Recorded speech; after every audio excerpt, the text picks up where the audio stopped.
And this is why I said drag the book kicking and screaming out, because it was like I intuitively knew that this needed to be said, but then to find the words to capture what it was that I was trying to say, it was really tricky. But I say removal of agency, your ability to consent meaningfully to the reality you're actually living. Um, and your ability to make freely informed choices about things that affect you. Betrayal creates a sense of, I thought this was one thing and it was something else. I thought it was safe, but I wasn't. And often the person presenting the danger is someone you trusted to provide safety.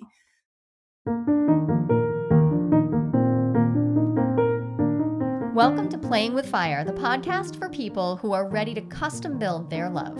We're talking about non-monogamy, however you design it, as an individuation opportunity. Want to leave the default and make your life spectacularly you? You're in the right place.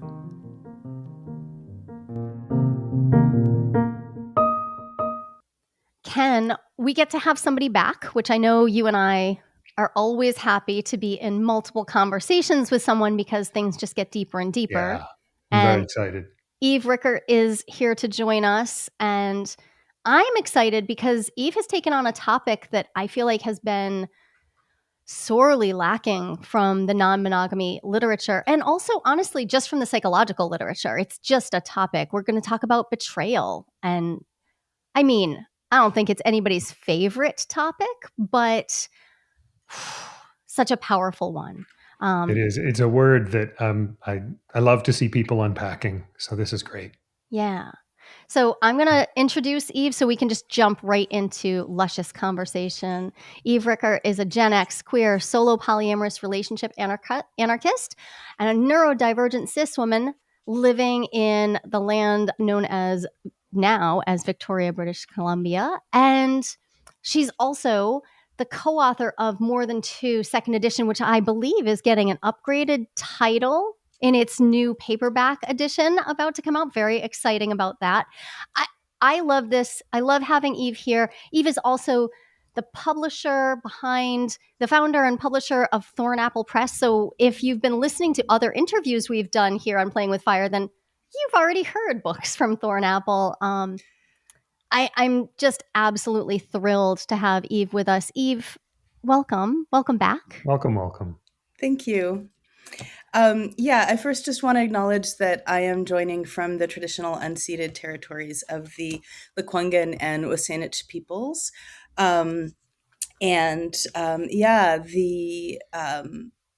The book More Than Two second edition, we're going to be issuing the paperback this fall with a gorgeous new cover, and we are retitling it as well. It's going to be retitled as The New More Than Two, because as you know, having read it, it is a new book, and the use of the phrase second edition as part of the title, it was confusing to readers because typically a second edition is just an edited version, and this was a new book, and it was also confusing to our robot overlords, the Yes. aggregation sites that could not tell this book apart from its predecessor. So we are hoping that the new title will make that clear on a variety of fronts. I'm thrilled. A new afterword by Nalo Hopkinson, which I'm really excited about. Oh, amazing. Yeah. I'm just thrilled, Eve, because what I do right now, what I currently do is I reach behind me and I say, when I say More Than Two, I want you to look very closely. I want you to get this version, this pretty version right here, because I have the original version. I read it back in the day. All respect to the effort put in.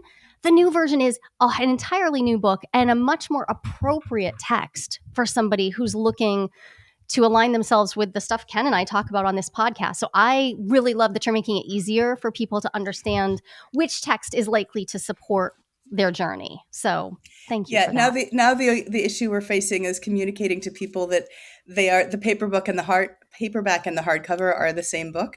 So, if you are a diehard aficionado, you can definitely buy both. You can have the hardcover. We're going to continue to sell it, but we don't want people getting both thinking that it's going to be different and then being disappointed. So. Okay. I love that. We're going to make sure all of that is in the show notes because you are right at the top of my recommended reading list, which is probably, I think, my most downloaded document anywhere, because Nice. finding quality Thank you. books in this topic honestly isn't as easy as people might assume. We all learn differently. And Eve, I think you've done a wonderful job of, well, presenting your lived experience. And I know that you have in the past leaned away from the word expert. And I respect that. But also, we're talking about a long time of lived experience in non-monogamies. And also someone who I know you've done a lot of work to unpack things that didn't go well. And I think that a book like first this well, honestly, it's just one of my favorite books because it's just pretty. You made a It very is so pretty pretty. Yeah. cover. It's a great opportunity for people to really learn from somebody who learned through mistakes and learned through like, oh, things can go badly, rather than some sort of pretty version of like, oh, if only I figure this all out right the first time, it'll all go well. And then also, you've come along and presented these little books, which is what we're going to talk about today. I'm really excited. I don't have a hard copy of this. I don't have a physical copy. I read the e-copy. Yay, there it is. Yeah. Non-monogamy and And betrayal. here's just because it's sitting next to me, I also need to hold up the one that was published before it, Marla Schreiber's book. So Yes, these are the yes. And two we had most Marla recent on ones. too. Wonderful. Yeah. Okay, so the little guides. I think this is Mhm. a delicious way for people to also like really just drill down into what's coming up for me right now, and it's so achievable. I had read it when we prepared for this interview, and then a couple months passed because we weren't recording. So I reread it yesterday. It's just, you really managed to take a topic that I think it would be easier for us all to lean away from, and you made it so personal and so like attainable. I felt like I could get right into it. Yeah. But Eve, what led you to want to write a book on betrayal and non-monogamy?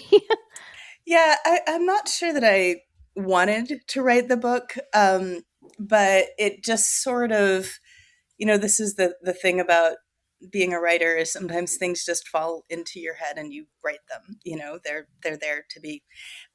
So that was actually much the way that it felt like parts of the original More Than Two came out actually, but this was kind of a similar experience of just like I mean, it did come out of personal experience and a particular, I mentioned this in the book, but a particular experience of betrayal in an interpersonal relationship. But it just, the whole thing more or less felt like it dropped into my head fully formed. And then it was just a matter of sitting down and writing it. Unfortunately, I didn't sit down and write it at the time that it came into my head. I trusted it to be there. And so when I finally sat down to write it, it was like, oh, it's not there anymore. And I had to kind of drag it out, kicking and screaming. So, yeah. Well, when I was reading it yesterday, and there was something that you said that I thought, oh, we started this conversation 2 years ago. And I didn't even realize it, but I said something to you in our original interview talking about More Than Two. I said something about, hey, I like people to have a conversation with someone about being like, are you available to be an attachment figure? Are you Mhm. available to be an attachment based relationship?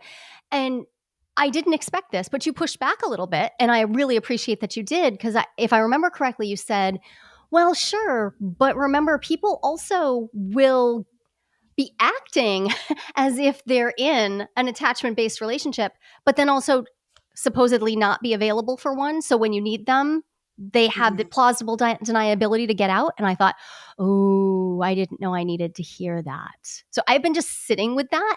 So to read the book now, I'm like, okay, this has been an essential text that's missing from the literature, and also from Oh, the wow. literature on repair, which That's is a great to topic I hear. talk about a lot. So thank you for taking the time to drag it out kicking and screaming. Yeah, I know which part of the book you're talking about, I think, and that was actually one of the last parts to be written and the hardest part to write, because I was like, I know I need to say something about this. I think it also ended up being one of the longer parts. But actually explaining why that was a betrayal and not just a shitty experience because that, a lot of the things in here, about, I don't know, a third to a half of the book is made up of that varieties of, I guess it's a third of the book, the varieties of betrayal that sort of, I call it a taxonomy of different kinds of betrayal. And ironically, I don't really cover broken agreements in here. We cover broken agreements a little bit in The New More Than Two, but I got to the end of writing this book and I realized, oh, I didn't talk about that because there's so many other kinds of betrayal that we don't recognize as betrayal and don't talk about. So, yeah. Well, and I think you're right. Ken, you and I talk about agreements all the time. Yep. I mean, that's like fundamental because we're often helping people right at the crossroads of like they've been living default relationships. So they've never had conscious agreement. So we're doing that work. And I think you're spot on to say those are actually the easiest betrayals to get over because there's something to point to. Yep. Yeah, But I appreciate the fact that they weren't that wasn't included in the larger set, because the people we talk to all the time, we do get the question of, so why am I writing an agreement assuming it's going to be broken?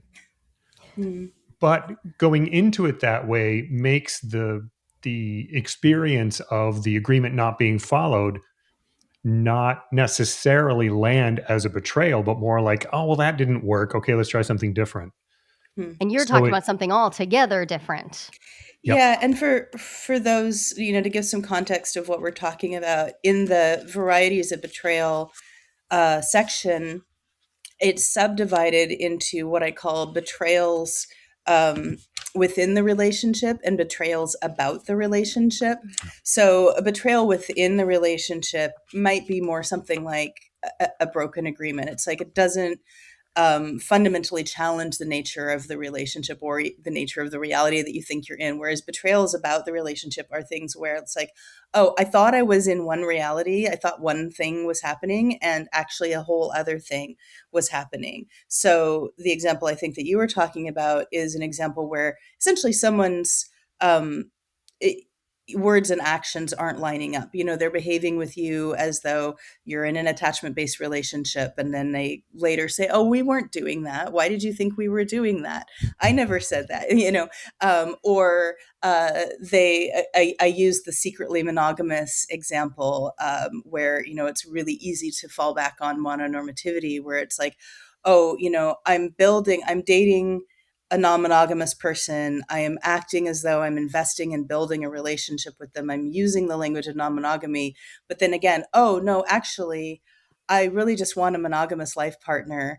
And didn't you know that? This wasn't really serious. You knew this couldn't last. And because you're non-monogamous. That. Right. Right. Yikes. Yeah. Eve, would you define for us how you actually define betrayal then? If it's not just breaking an agreement, would you help us understand even more deeply, like, what is it that's ruptured then? Yeah, well, so what I have to do in the book is I first have to talk about, trust. And I refer to trust as sort of a posture, as it's a kind of ease and sense of safety with another person, that may not even be explicit. So, you may have a general sense of trust in somebody to have your back, to be safe with you, to be honest with you. But that may not be distilled down into specific expectations of what they are going to do. And betrayal is just it's a violation of trust. And again, that divide, like, is there a dividing line between breaking trust and betrayal? Maybe there isn't, but I think we tend to use the word betrayal when it's a deeper violation at a sort of more core level. So it's not just something that hurts. I say in the book, like, betrayal hurts, but not everything that hurts is a betrayal. And I think one of the things that is, I say here, like, betrayal isn't just trust breaking, it's trust breaking with stakes.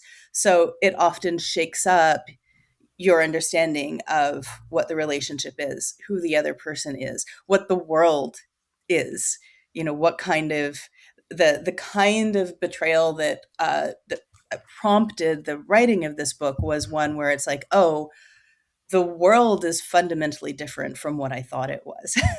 Right. And those are kind of the most shattering kinds of betrayals. I appreciated how you drew the direct line between the world isn't as I thought it was, and therefore can I trust myself? Yeah. So after a betrayal, because the thing I generally hear is how do we repair? How do we repair? How do we repair?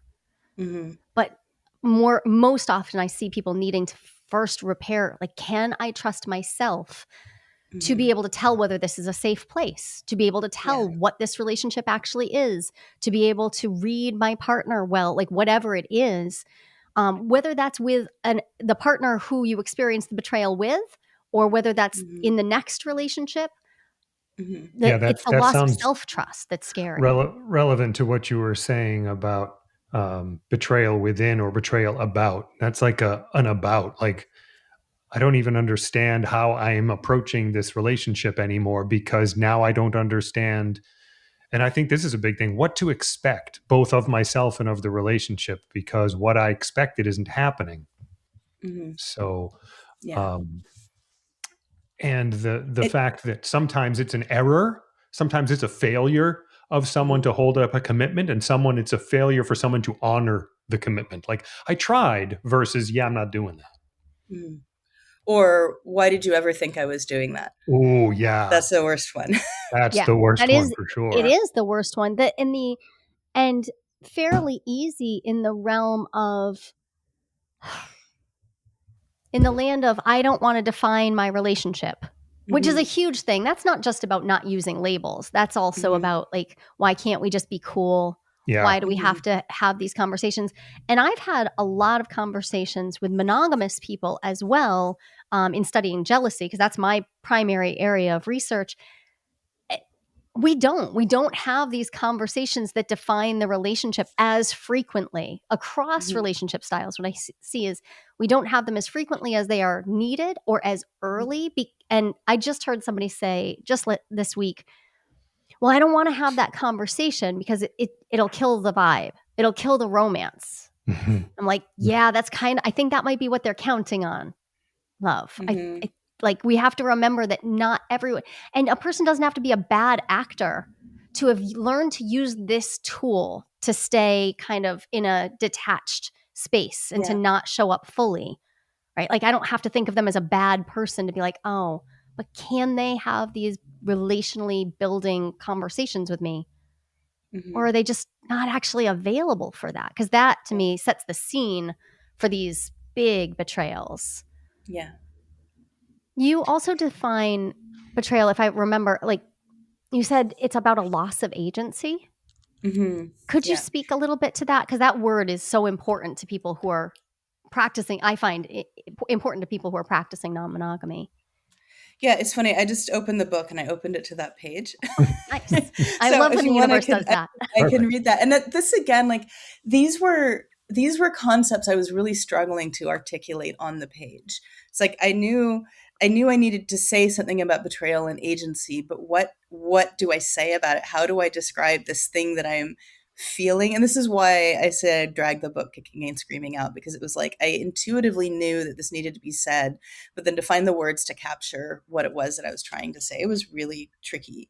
But I say removal of agency, your ability to consent meaningfully to the reality you're actually living. And your ability to make freely informed choices about things that affect you. Betrayal creates a sense of, I thought this was one thing and it was something else. I thought it was safe, but I wasn't. And often the person presenting the danger is someone you trusted to provide safety.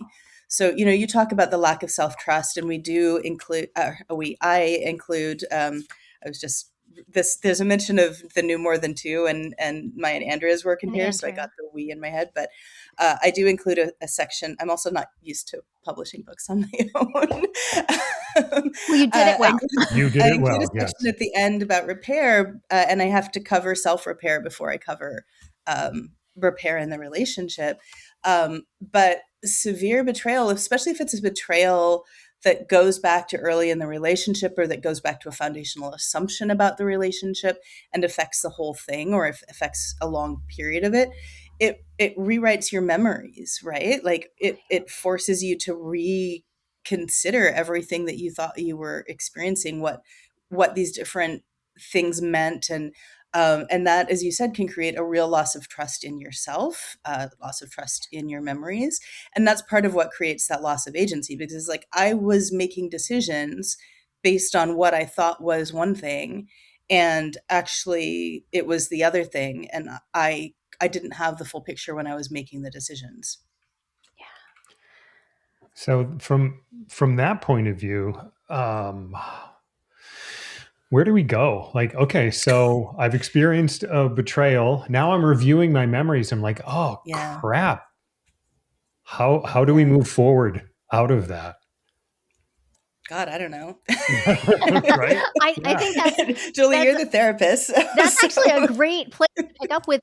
You talk very clearly, Eve, about the fact that this is repair work. Betrayal is in itself an invitation to deepen your ability to repair with self and to repair with others and to repair within your community, because as you speak to, often this isn't just a dyad. This is Yep. like a communal experience that happens. And I call these things out. I call them repair skills. Like, we all need more repair skills. But I think the reason I mean, I'm going to start recommending this book in particular, because I know not all of my students like reading, but this book is succinct and it is satisfying a particular need. Oftentimes people don't know what the repair is about.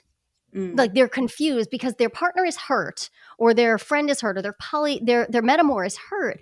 But because I don't share their positioning, I don't really understand. Like, okay, I get it. They're hurt and I want to repair, but I don't get it. I don't get it. I don't feel it in my body. I'm not seeing it from their perspective, and I can try to empathize, but I'm not getting it. And there's so many different ways in that taxonomy you're talking about, Eve. You're giving language that could potentially open up a dialogue for repair for two people or for a polycule or for a broader community to say, oh, we have not made space for how complicated this can be.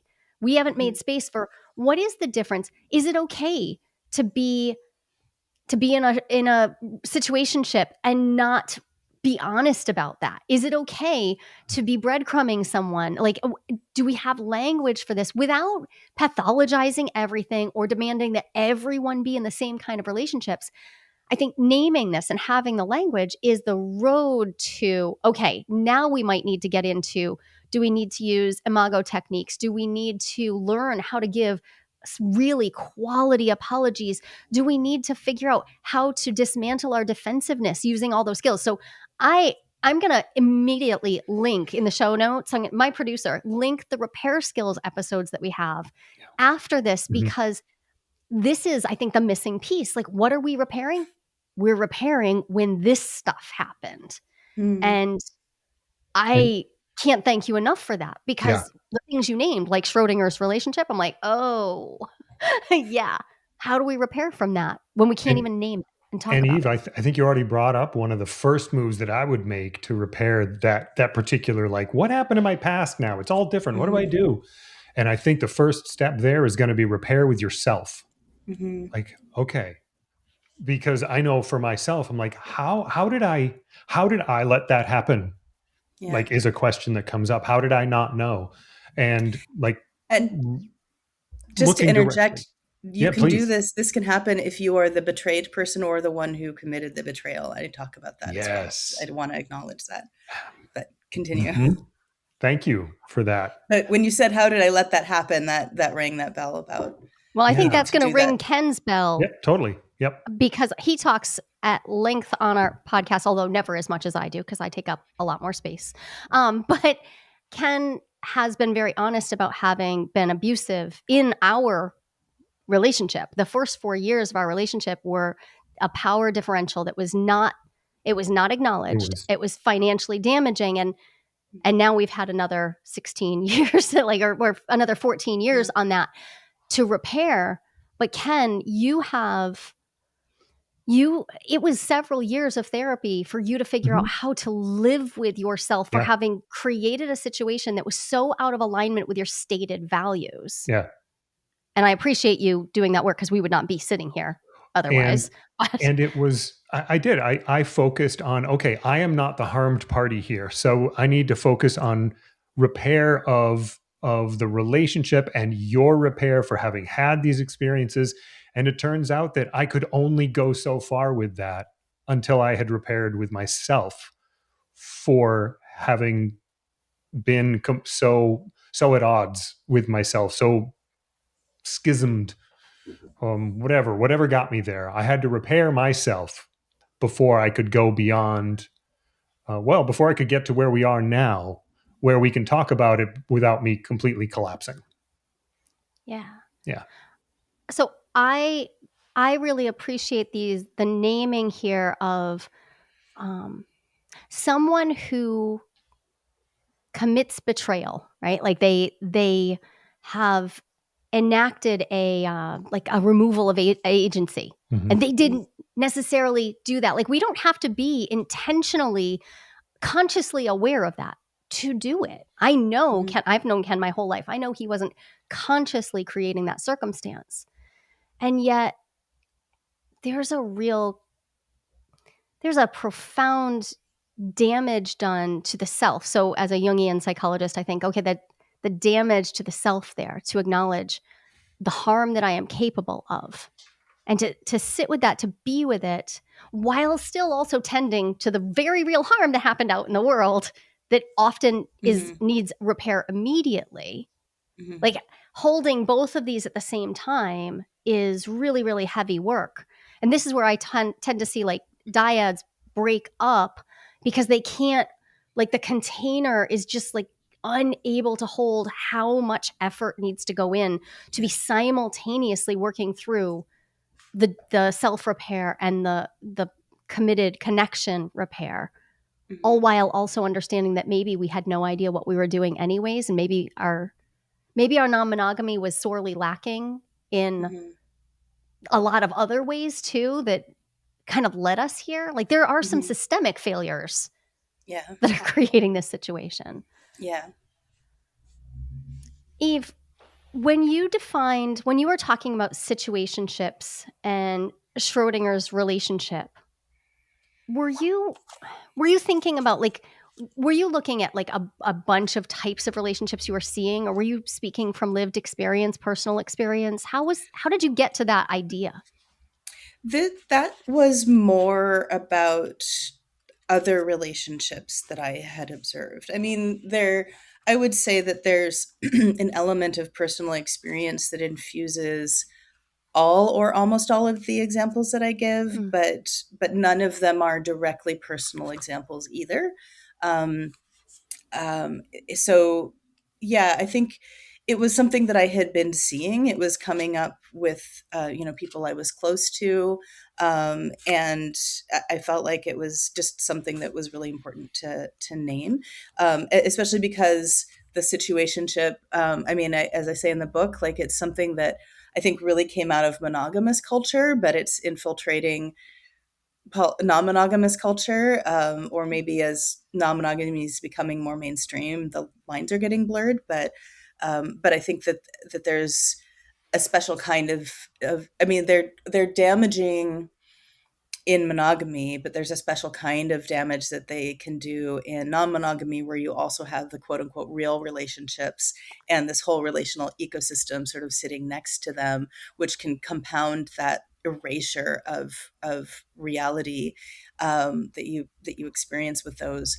And I wanted, going back to your point about communication, I do make the point in the book that consensual, negotiated, casual relationships are fine, but ironically, they involve a lot more communication than a situationship, because one of the hallmarks of a situationship is a refusal to talk about it, refusal to name what you're doing, refusal to define the relationship. Whereas if you just sit down and say, this is what we're doing and this is what we agreed to give each other and not, it's a lot clearer. And then you can do quote casual, but with the extra when people tell me they want casual relationships, so I do a lot of agreements work, and when they're like, I don't use agreements because I only do casual relationships, I'm like, that is so inverted to my mind. Like, no, the casual relationship needs a clear agreement that's revisited regularly so that either of you can opt out when casual doesn't fit anymore, and it might not.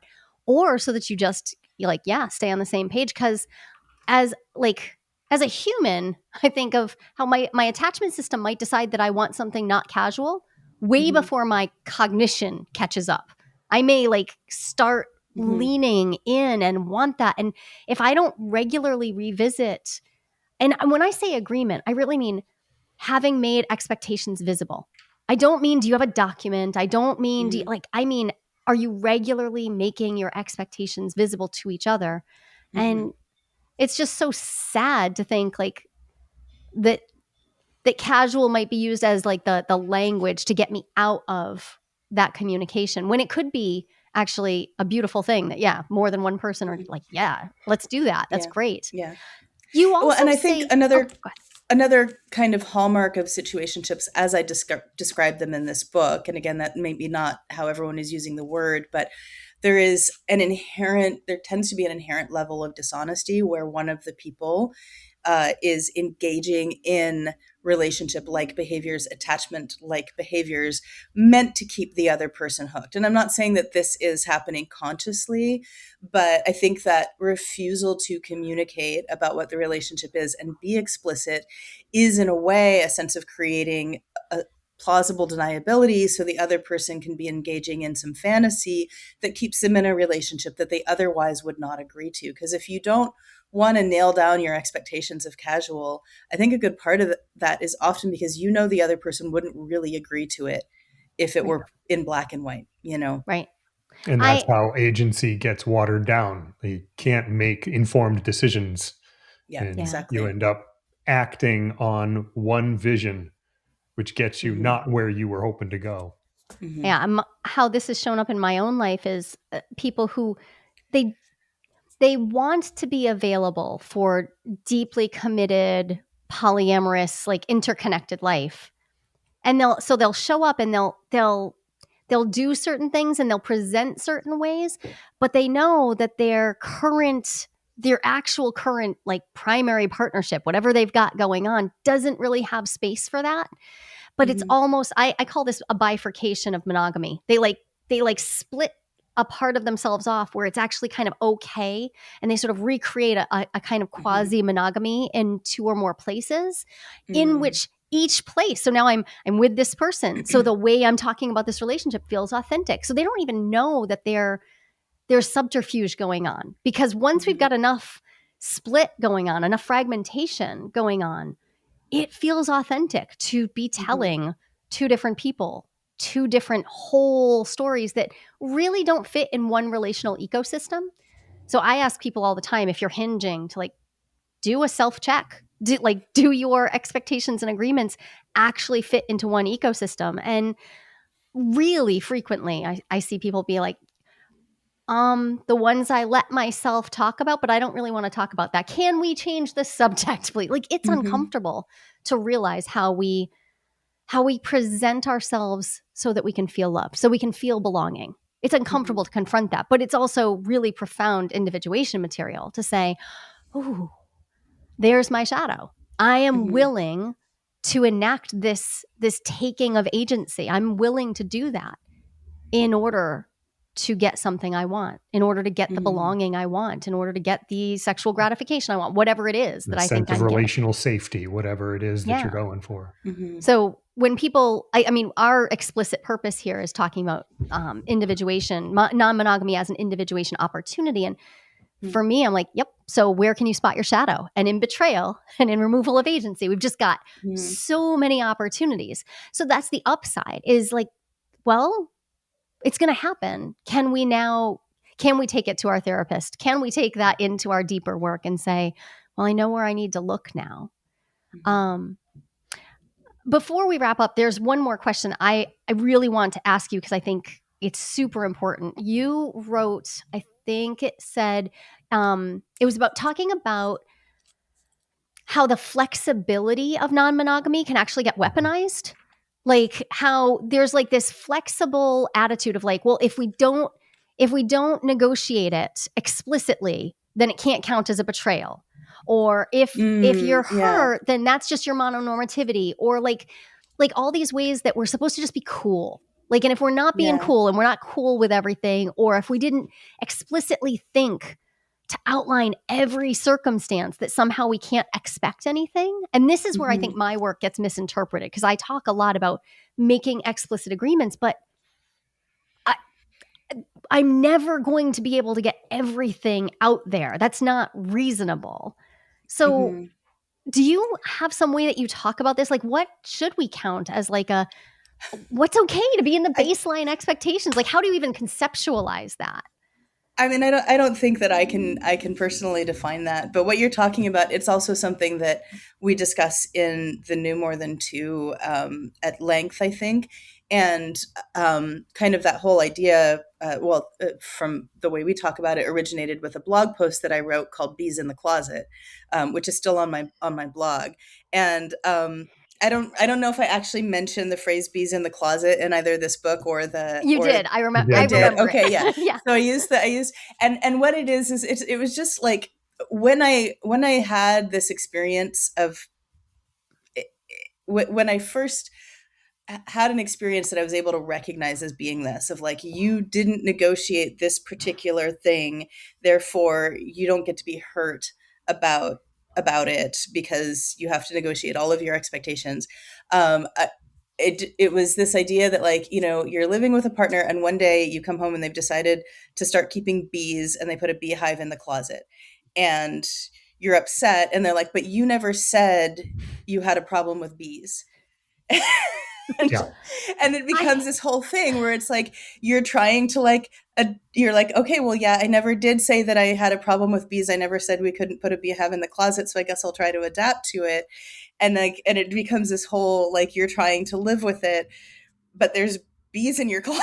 There's bees in your and in your room, and and in your clothes, and every time you bring it up, they're like, I mean, this is also when gaslighting comes into it, right? Yeah. Which was my situation. They're like, well, what is your thing about bees? What, maybe you need to like deal with your bee phobia, or like, where it becomes so it doesn't always get that bad. But I do think it's like, well, we have this thing where we've stepped off the relationship escalator, we're rewriting the rules, and but we don't know now. It's like, well, we have to write all the new rules. We don't get to assume anything as a baseline. And I think that one, I would like to see new cultural norms emerge. And I don't know how that's going to happen, because there's no sort of like one non-monogamous community, right? There's a bunch of little subcultures. And this is something else that I get at in the book, is this idea that, like, sometimes you think you are operating within the same value system as other people, and you find out that you're not. And when you are not operating within the same value system, often repair is not going to be possible, because you don't have an agreement fundamentally on what wrong was done. And so yeah, I don't really know how to do that. I think that it's a thing where if someone is not acting in good faith, then they'll always be able to twist that. And so just being aware of that, and then being really solid in yourself about what your lines are, and like, I maybe I didn't need you to know that in advance, but you just crossed a line that is not okay for you to cross. And either we do repair, like we have, if you don't know why that's not okay, then we need to have a conversation about our values here. Yeah. And I hear a point in there. The way you just said it, I heard, well, so I have a boundary, and are you saying to me that you will only honor it if you understand it? So like, I have to market my boundaries, not just have them. And that's troublesome. Well, I also hear I love the bees in the closet. It is because it's visceral, right? I'm like, yeah, I didn't know I had to say that. And I raised 7 kids. You do have to say some ridiculous things in order to prevent all the disasters that can happen. But also we're going to bring our partner new things. Yep. Like, sometimes that new thing is going to be non-monogamy itself. And sometimes that new thing is going to be something that they feel is bees in the closet level obvious. And Mhm. a way I hear this presented is no reasonable person would ever Mhm. expect this. And what I've noticed is we don't actually agree on what a reasonable person is.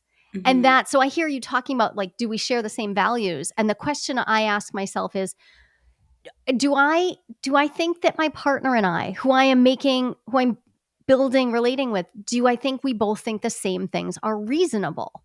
Mhm. Because reasonable is it's a word that holds a whole lot there. Like, Mhm. is it reasonable to put bees in my closet? I don't think so, but I guess there are some people who do. And getting into a place where now we're arguing about whether it's reasonable to keeps us away from dealing with the fact that now there are bees in the closet. And Mhm. once that new thing has been introduced, now we have to deal with it. Yeah. Like you've brought this into my bedroom, I have to deal with it. And I find that right there, the defensiveness of that posture of like, oh my God, now I have to get bees out of my closet. I'm mad that I have to. And all that is, I get that. It's reasonable, but also we still have to do it. And that's part of Mhm. being in our relationships is, yeah, sometimes my partner is going to do things that I think are totally unreasonable. And what do we do from there so that Yeah. we don't get Yeah. stuck on the semantics and actually get back to dealing with the fact that we have bees in the closet and maybe one of us is even allergic to bees. Maybe it's Mhm. like really, really bad and And immediate. and What then do I there's do the with that? issue of this can now become the baseline. Oh, now we have bees in the closet. And that's just how Mhm. it is. Right. And I don't like it, but oh well, I guess I'll figure Especially out. if you're trying to be cool and chill and Right. Yeah. adapt to new things and stretch your comfort zone and maybe I can live with this, maybe there's something I'm not seeing, Right. maybe I'll give it a try, and just yeah. And I think it's really helpful here to just bring in the concept of accountability and say like accountability can also look like taking full responsibility for the fact that you brought the bees into the closet. Oh yeah. So what are you going to do like while we either remediate this situation or while we figure out what happens next or we repair whatever it is? Sometimes I'll see people bring non-monogamy into the room and then because they're the one who brought it in, they're like, so my partner's not cool with it. So I guess they should go see you for help.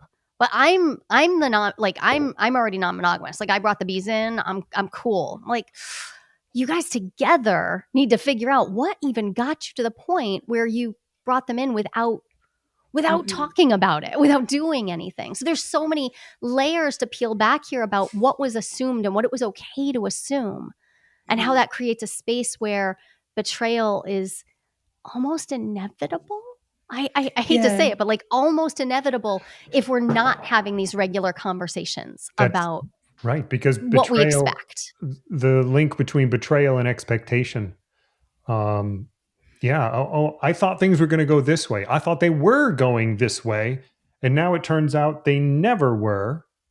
Hmm. And the amount to which we both explicitly agreed to it definitely enters into how it hits. But foiled expectations, man, those hit hard. Yeah. Well, now you Um, have a whole imagined future that's not yep. gonna like that may be fundamentally changed. Oh, I thought, oh, I had this vision of a house without bees in it. Huh. Well, and I think that, I mean, first of all, like what you're saying, like first you need to deal with the bees, right? Like that's the immediate thing. Is it's like we Right. can talk about values and who was right, whose But like, expectations were right, whatever. But like first of all, let's deal with the bees. I don't want them there. They're in my room, and we have to address that. But when you actually get into like you start peeling back the layers, well it's actually not, what if it's not bees, but it's like you made a fundamental change to my living situation without talking to me. Well, what's the assumption, the expectations being violated there? It's this idea that I have agency and control over my the our shared living situation, that things aren't going drastic changes aren't going to be made without my input. Maybe it's not bees, but it's a new couch, you know, Right. and you didn't talk to me about the new stuff like that. So, and that comes down to like, well, okay, what do you think you need to talk to me about before Right. changing? What does it mean that we share this space together? What are our agreements about how we make decisions over it? I think this brings us to a great wrap up question, which is just about the bees here have been holding space for the whole topic of being polybombed or poly under Mm-hmm. duress, right? Like, Mm-hmm. I know that there are a million other things the bees could be, but I think we should just touch on the reality. And you say this very clearly in the book. It's okay for a person to realize, oh, I'm non-monogamous.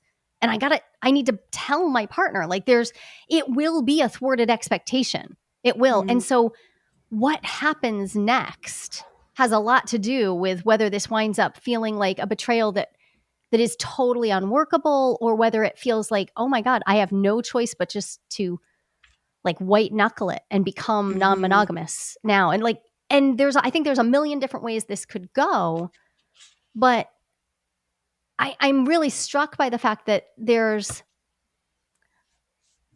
from the position of the person who's been presented with this change, it can feel so like righteous to just say, no, you can't change. But Mm-hmm. that's not okay either. Like, your partner has to Mm-hmm. be able to evolve and change without it being an innate betrayal. So Mm-hmm. where's the line? And one of the things I often come back to is like, well, if you've already fallen in love with someone else before you introduce non-monogamy, as I did, like I did this all wrong. Mm-hmm. Remember, I totally, absolutely did this all badly. It's just so much harder than if you're talking about this as a topic and trying to open this topic. I know it's only one way, but what's your response to poly under duress, Eve, as a Well, there is betrayal? a section, and it's a very short book, but seems to be There's a a lot lot in here. There's a in lot in here. here. Yeah. I'm trying to even remember which section I put it in, whether it was betrayal within or about the relationship. I think it was a betrayal about the relationship. Yeah, it was a betrayal about the relationship. It was the first one, but um, so uh, in that section, I talk about the fact that the betrayal can kind of go both ways in there, right? And sorry, I'm just scanning what I said here. Like, first of all, I think you just have to like recognize that it's going to be painful. Like, it's going to be painful for or it's very likely to be painful for the partner if they didn't have any idea that this was coming. And so you have to be able to hold space for that pain. And it may be experienced as a betrayal because they have been living out this monogamous contract with you. And you're saying, I want out of that contract. And even if you haven't already broken the contract, and, hopefully you haven't, but as we know, sometimes people have, but you want to change the contract, and that's going to be really hard. And if people are faced with, well, now I've got to change the contract, or I lose this relationship that I've invested in, um, that's that's a terrible choice for someone to have to make. It's not saying that like you're doing a terrible thing to them, but it is a really awful choice for someone to have to face in themselves. And um, so I think like something I talk about in the book is that I'm not trying to point fingers here and say like if you've done something that feels like a betrayal, that someone else experiences as a betrayal, that you're like a bad person. And I'm not trying to like name villains, but I want to make space for the experience of betrayal. And so in that case, I like kind of urge that there be space for that experience of betrayal, and that trust will need to, even if you move ahead into a fully consensual non-monogamous relationship, you're probably going to have to do some work around rebuilding trust, or building a new kind of trust. But also, um, if you are someone who really doesn't want to do that and you agree to it, but you don't really agree to it in your heart, then you're going to have an experience of like every new thing that happens in a new relationship is going to feel like another betrayal. Yeah. So you're just going to feel like your trust is being broken over and over again. But what I argue is that that's a case where you're breaking your own trust.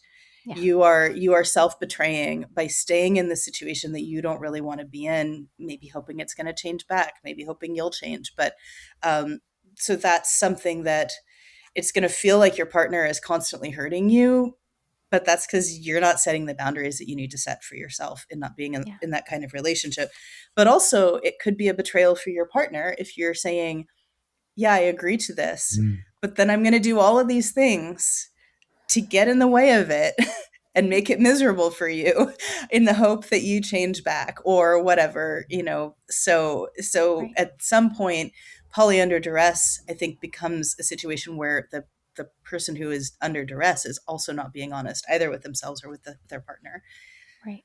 Yeah. We have to deal with the fact that it can become a power struggle. Yep. Mm-hmm. And where those live, the ability to actually have a fundamentally healthy feeling relationship that feels good to us, where we're constantly grappling with like, but I need to have the upper hand, or I need to stay in this more than I need it to be good.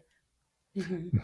Obviously, But while not being out of self-consent in that time, and there's a kind of self-betrayal saying yes when you have a no, and that betrayal then gets refreshed every time something reminds you of that dissonance. Reminds me of that dissonance. Yeah, familiar with that. This is so powerful, Eve. Yeah. Ken, I think we'll have to do a whole follow-up episode talking about how this book put words to things that we're seeing all the time. Yep.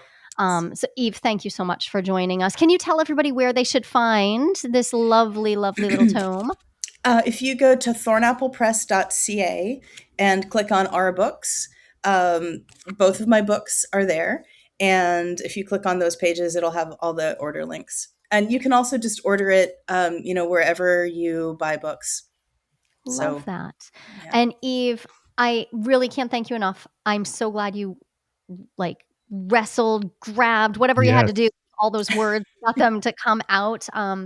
This is an incredibly powerful addition to my library, my personal library, and I'm so grateful. Thanks so much. I'm glad to hear that.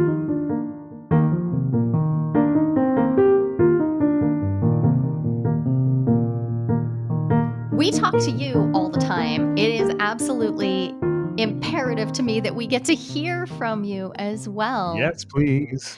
So we'd love to invite you to join us. Join Ken and I. We're holding monthly Ask Me Anythings. You can show up, bring your questions from podcast episodes, from your relationships, bring questions about non-monogamy, about individuation, about relationship skills. We would love to share space with you. We're hosting these AMAs free of charge for our podcast listeners. You are the Playing with Fire community, and it matters a ton to us that we connect with you directly. So I would so love to hear your questions, and it'd be so awesome. Yeah. Go to joliehamilton.com/AMA and you'll find a way to sign up real quick and get an invitation to join us in a small group where we're going to get together and talk about all things non-monogamy, individuation, and relationships.